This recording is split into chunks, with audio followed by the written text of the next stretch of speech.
hope you are doing well. Hope you all had a lovely weekend. You know what? I had a fantastic one. It was the first weekend I've had off in about 6 years of doing Hammers Chat. Nothing West Ham, nothing Hammers Chat. About a month ago, I took my first full day off for about 3 years. I thoroughly enjoyed it. The next day I felt really good. I was really energised. Thought I might try this day off thing more often. So this weekend I had quite a lot planned. Nothing to do with West Ham. And I thought Friday night, right, finish up with Hammers Chat. That will do until Monday morning. So I've had 2 days of just nothing. Just doing other stuff. Doing stuff away from West Ham, and I really enjoyed it. Unfortunately for me, there was no major transfers. There was no rumours linking players to West Ham. The captain didn't depart. Gonzo didn't beef with any other YouTube channel. There was no kit. There was no game. I've not missed anything in the last couple of days, fortunately. But it's Monday morning. I'm back and I'm feeling good. I've had a good weekend. I hope you've all had one as well. But one thing I didn't notice prior to switching everything off for a couple of days was there was reports that West Ham haven't decided on their transfer targets yet. The list hasn't been compiled. And do you know what? I thought that was great news. Now maybe I'm being a bit naive. Maybe I'm a bit too relaxed and I should be a little bit more worried. But I thought it was a good thing. I thought it was a good thing that we hadn't quite decided on who we were going to start bidding for. Now this attitude I've got, this opinion I've got, would not have been applicable 12 months ago, 24 months ago. Because let's go a year ago, exactly a year ago today. Newman, Moyes, Sullivan. There would be no excuse for them not having already decided who they were going to bid for as soon as the season finished. As soon as we knew we were in the Conference League for the season last season, they should have known exactly which players they wanted to bring into West Ham, because they'd been working together since September. They'd been working together for months as a trio. There was no excuse for them not to have their transfer targets ready to rock and roll. We knew what we needed last summer. We knew we needed a striker, for example. There was no excuse not to have him identified, the bid ready to go in. We knew we wanted to keep Alphonse Areola on. We had identified a Gerd for months before. In fairness, they went and got a Gerd really, really quickly. But last summer, that transfer target list should have been done before the season finished. This summer, I think it's different. I think it has to be different.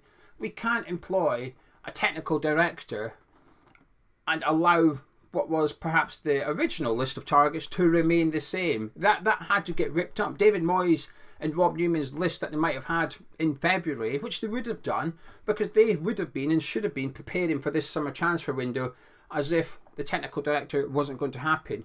That technical director, that director of football role that we've just fulfilled is new. It wasn't even rumoured until May. It was quite a last minute thing in the season, which is, West Ham are going to get someone in to take control of transfers. It was a little bit of a shock, a little bit of a surprise, going, hang on a minute, we've got a head of recruitment in Rob Newman, so what's going on? We're expecting Sullivan to potentially sell up, so why is he investing? Because this is what it is, an investment, whether it's financially, whether it's time, whether it's rejigging the infrastructure of West Ham. There is an investment from David Sullivan there, and I think, well, this is quite a big commitment from him, so maybe he's not planning on selling up. Maybe it's part of the sales pitch to any potential buyers of West Ham United. I don't know, but it was a major move and it came quite late. I mean, it had to. Tim Steidten was still in a job in March, so he's only been unemployed for 3 months, and the fact he didn't start until the 1st of July would suggest he was on gardening leave. So things were going to have to change quite late on in the season. So the fact that we don't have the transfer targets decided upon today, I'm not that worried. Now, it doesn't mean that there's no plans, but before I get on to that, there's 2 bits of admin. First of all, we've got our new player ratings book. It's not for everybody, but essentially it's self-explanatory. After every game, jot down the players involved, give them your rating out of 10. At the end of the season, you'll have your organic Hammer of the Year. Over on Patreon, myself and Gonzo do a player ratings video for every single match. It's about 45 minutes long. It's quite an in-depth look at each player's performance, and it's serious, but it's also half-hearted, and it can get a little bit ranty, and it gets a little bit over the top. Hey, Rolls Royce of a centre-back, a Gerd. So anyway, if you fancy grabbing one, you can do via our store, hammerschatstore.com, links in description. But it's also a good thing to get your kids involved in football. So if your kids are watching West Ham, get them to fill it in. It generates a discussion point, it generates interaction to try and help them learn football, etc, etc. So it's part of the reason we brought it out, was almost as an educational tool. You've got to do the work though, we're just giving you the work. There you go, there's the workbook. It's £4 plus postage. we need to sell them because we buy them. So there you go, link in description. Also, this video is sponsored by the OneFootball app. If you want your football news for your football club fast and free and found easily on your mobile phone, you can do it via the OneFootball app. Also, it's simple to download. You can download it in the with the link in the description below. If you go underneath this video, say download OneFootball app here with a link. Just click it, it'll do the rest for you. Or you can point your camera at the screen right now and click on the QR code and get it downloaded. When you've downloaded it, which is free, might be fast, depends on your broadband. It will ask you a couple of simple questions, which is which club would you like to follow? Is there any countries you want to follow? Which competitions do you want the latest news on? It'll then ask for your permission to send you push notifications. If you say yes or allow, then when the big news for your club comes through, you get a notification on your phone for you to click it. It takes you straight to that news article, so you don't miss a beat when it comes to your club. You keep up to date with all the big news around your club. I've got West Ham, Scotland and the Premier League, so don't miss anything. On the OneFootball app, and it's completely free. Doesn't cost you a penny. There's no tricks here. There's no trial and then you start subscribing. There's nothing. It's free, permanently free. Download it. Anyway, back to the lists. Not the player ratings list. Get that in the store. But there will be lists at West Ham. I'm sure David Moyes would have had some prior to Tim Steidten arriving. I'm sure Rob Newman would have had some prior to, I don't know, getting put. Where is he? Is he even still at the club? He's not been mentioned at all. He's sort of just like, I say disappeared, been pushed into the background, hasn't he? I hope he's still at the club. At the end of the day, his job title was head of recruitment. He can still do that. It's just that Tim Steiden's now his boss, his line manager. And I think Newman has shown that he's got good knowledge and he's got good scouting ability. He knows people. I'm hoping he's still got some capacity at the club in that he's working, but he's sort of just disappeared. There's no mention of him whatsoever anywhere. But anyway, Rob Newman would have had a list, Moyes would have had one, I'm sure Sullivan's got one on a sticky notepad like I do, but Tim Steidten would have rocked up with perhaps a more of an aggressive list, which is these are the players that we want, which will be probably different player profiles to what the others have got. I'm sure Moyes will be domestic based, and I don't expect Moyes, I've never expected Moyes to have an outstanding knowledge of players in playing Italian football or playing in the Bundesliga. He's got a very time-consuming job as it is without the expectation of watching matches abroad and stuff like that. If anything, I don't want the manager to be doing that. I don't want the manager to be scouting players. I want that to be Steidten. I want that to be Newman. All the other scouts at the club, whether it's Grant Holt, whether Jordan Miles is running the numbers and recommended people, whoever it is, I want them to be doing that part of it. I just want Moyes to focus on training in the matches when they come round. He doesn't have he's got enough to worry about without having to worry about trying to catch the latest Bundesliga game to keep up to date with the left backs over in Germany. That's not his gig. His gig is, that's for Steidten in that. So when I heard that we didn't have a list, I was relaxed. Like I said, I was encouraged because that would mean that we're not going with David Moyes' list. That would mean that Steiden's coming in and they're discussing it. Now, what it doesn't mean, the fact they haven't decided on who they're going to bid for, doesn't mean that we haven't started negotiations with players. It doesn't mean that we've not approached Fulham for Polina and Southampton for Ward-Prowse. It doesn't mean that we haven't approached Leicester for Harvey Barnes. We could have done all those things. It doesn't mean that they haven't had discussions about who to go get. I want us to be adaptable. I want Steidten to sit down with David Moyes and say exactly what do you need from your defensive midfielder and let me go and recommend players to you. And that's why I think sometimes it can be like, if we haven't decided who we're going to bid for, that means we've got no transfer targets. That's not the case. I'm sure we've got plenty. I'm sure that there's a list of 10 players maybe for that defensive midfield role, and we're going about our business to inquire about how much they'll cost. You know, there's talk at the minute the Dennis Zakaria deal has been slowed down because we're currently investigating his injury record. That's not a bad thing. Now, ideally, you wouldn't be doing it in the middle of July. That's the one thing I will concede. It's pre-season starts tonight. We play Bournemouth tonight. Pre-season starts tonight. In an ideal world, we'd have had a couple of signings in by now. But under David Moyes, we've traditionally never really done business early on. Like I said, Agard was an exception last summer. But the rest of them tend to come in August. Some of them arrive once the Premier League season is underway. Now, I don't like that. I don't like the fact that the Premier League season gets underway whilst the transfer window is open. I don't like it whatsoever. I think it's a stupid rule.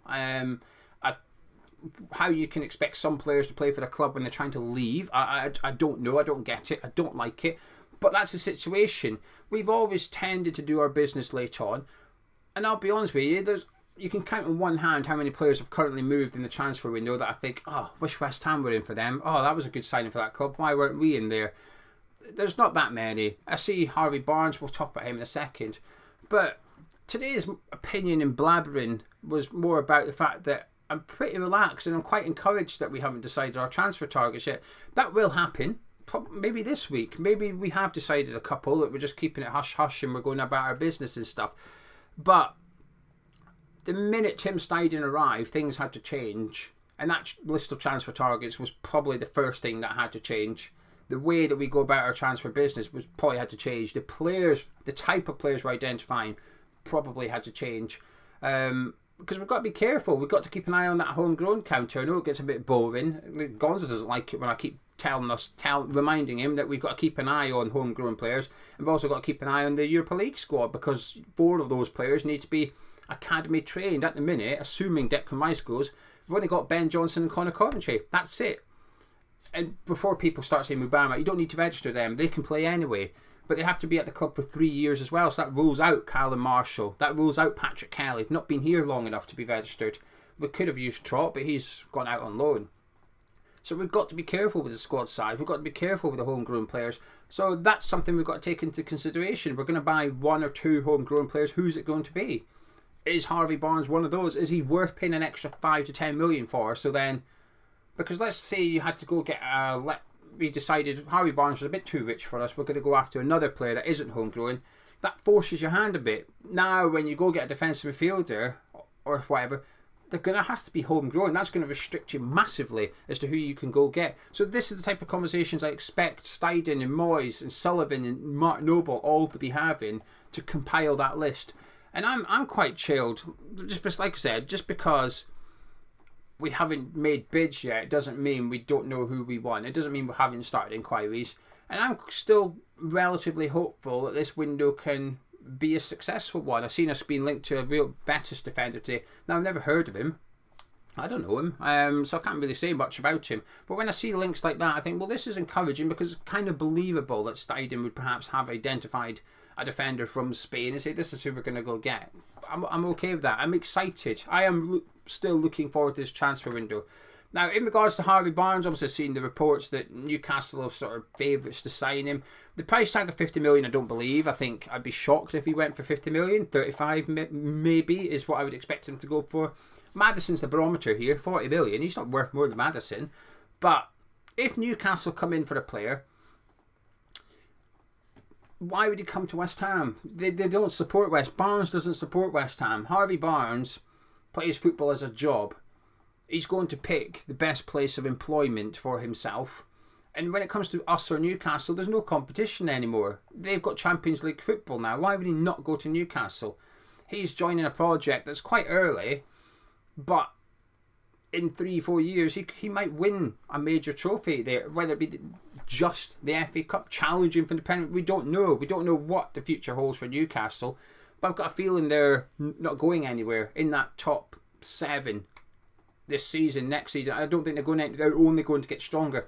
Why would Harvey Barnes not jump at the opportunity to go to St James's Park? He should. It's the best thing for him to do. If he goes there, he might have a better chance of getting into the England squad. Would I love him at West Ham? Of course I would. 35 million, I'd love him. I think he'd get us 10, 15 goals next season. Huge, massive outlay that would be. And I'm talking open play goals, by the way, not penalties or free kicks or anything, which possibly would be our top goal scorer from open play goals. I think he'd bring a lot to us. I think he'd bring a lot of what we're missing at the minute. 50 million, if that was the price, it's a bit rich. But I go back to the homegrown thing. We're going to have to suck it up somewhere, and we're going to have to pay the money for someone that ticks that box of homegrown to maintain our quota. So I'd be gutted if I say gutted. But one thing I will say, I don't think we've missed out on Barnes because of the Declan Rice thing. I disagree with even Gonzo. I disagree with Gonzo on this. I don't think we're dragging our feet. At the end of the day, if we bid a week ago for Harvey Barnes, 2 weeks ago, Newcastle would have bid 2 weeks ago, they'd have bid a week ago, they've been monitoring the situation, they know exactly what's going on with Harvey Barnes. So I don't think we've missed out on any targets yet. Obviously, I want this Declan Rice thing wrapped up ASAP, but I don't believe the club aren't doing any transfer business completely because they're waiting on the Rice money. They had to wait for the Rice deal to be confirmed, the structure of the deal. They needed that. I understand why they would need that to be sorted with Arsenal, but it's all agreed now. It's been agreed for a week nearly, but it's been quite a while it's been agreed. So the club can crack on now. The club can start making their bids, and I'm quite confident they will be. I'm quite confident that they've just assumed the Declan Rice transfer is going through at what's agreed, and they know exactly what they've got this summer to spend. I'd be shocked if it was anything different. I'd be also disappointed, but I would be surprised. Maybe, like I said at the start, maybe I'm too relaxed. Maybe I'm being completely naive. But at the minute, I'm pretty chilled out. I think I'm hopeful we can bring in some good players. Like I said, Harvey Barnes I'd love, but if he goes to Newcastle, so what? He's picking what's best for him at the minute. Nobody needs to explain to me why Newcastle is a better choice than West Ham United right now. You do not need to explain. It's up to us to become that club. It's up to us to become a more attractive club, and then you can do it. We've done that by winning a European trophy, and it's still not enough to get Harvey Barnes compared to Newcastle with the Champions League football, because nobody's joining a club on what you did last season. They're joining a club on what they're going to do this season coming. Anyway, there's my ramblings. There's my ramblings for Monday. Maybe I should not take 2 days off anymore. But if you fancy a player ratings book, we've got loads of them, so go grab one in the store. Any support is much appreciated. Please do drop a like on and subscribe if you're new to Hammers Chat, and I shall catch up with you tomorrow.